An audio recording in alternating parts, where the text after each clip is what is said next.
In October last year, I published 2 videos on YouTube about Repro Star Wars toys, where I laid out my thoughts on this contentious issue, for what I thought would be the final time. But as the landscape of vintage toy collecting is constantly evolving, recent events have compelled me to return to this topic and complete my very own Repro Trilogy saga.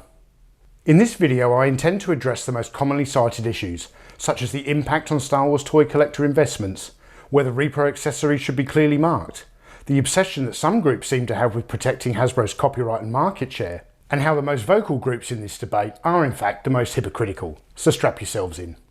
Come with me, toy fans. Before we start, let me make one thing perfectly clear. I don't care if you collect Repro toys, and I don't care if you're an ardent vintage-only collector. It's your collection, and you're entitled to collect whatever and however you want. But what you cannot do is try to force your collecting ideology onto other toy collectors. People frequently refer to groups of Star Wars collectors as a community.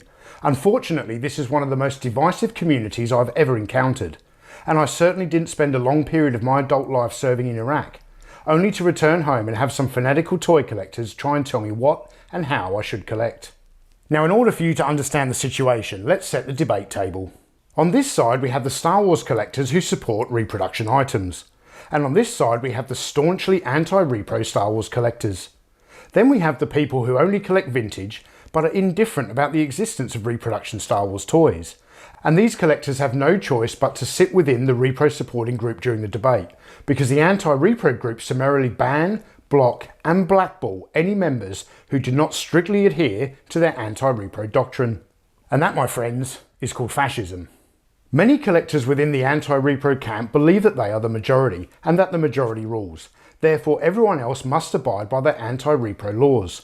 And despite the fact that I vehemently disagree that they are the majority, do they not realise that singling out a minority for simply being the minority makes them prejudicial? Following my first video about repro toys, the head of one prominent anti-repro group published a video rebuttal on Facebook, where he stated that the hobby is self-governing, and that the rules were dictated by the overwhelming desire of the collectors within that culture. And herein lies the problem. When you ban and block everyone with a different opinion and all you hear is your own collective voice, you truly believe that you do understand the overwhelming desire of the collective. But you don't. You are simply looking for a groundswell of support from your fellow collectors. Again, I'm quoting the head of this group. But that is akin to one fascist asking another fascist their opinion of the regime that they follow. There is no democracy in the world of vintage Star Wars toy collecting, folks, and that is sadly the current state of affairs in this toxic toy collecting community. Now that you understand the layout of the battlefield, let's discuss one of the recent events that compelled me to make this video. A few weeks ago, an organisation called the Fans Strike Back, who are known for producing some excellent Star Wars toy reproductions, contributed $3,000 to a Kickstarter campaign for a book about original Star Wars toy photography.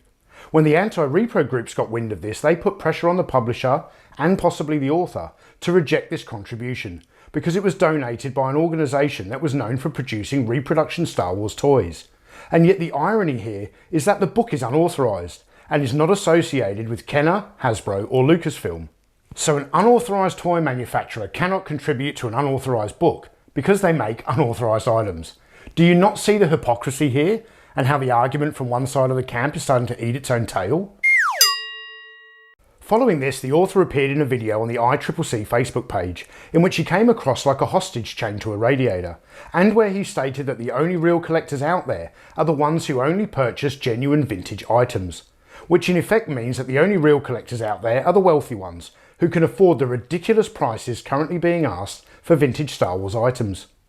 Now remember, this video appeared on the Imperial Commissary Facebook page, a group which is known as one of the most devoted anti-repro toy sellers in the game, and yet the head of this group was called out a long time ago when private messages surfaced revealing his ambivalence to repro Star Wars accessories. Again, the hypocrisy on display here is enough to make the most hardened drug user trip out. No, we haven't done anything yet. Now we get to the people who seem so concerned about Hasbro's market share. Well, often these same people also promote fan-made Star Wars films on their personal YouTube channels, while ignoring the fact that these films make money from YouTube, money that doesn't go to Disney or Hasbro. And in case you hadn't noticed, Hasbro doesn't know who you are and they sure don't care. They also ignore the fact that the ICCC sells unlicensed Star Wars hats. Or the fact that the Imperial Gunnery uses the Star Wars logo in their main advertising banner, a logo that they don't own the rights to. Or the fact that these groups support fans who make reproduction Star Wars costumes, even if they do choose to call them replicas, not repros, but that's splitting hairs. And that hasn't always gone so well. Now we get to the money aspect and the people who are worried about the investment price of their collections.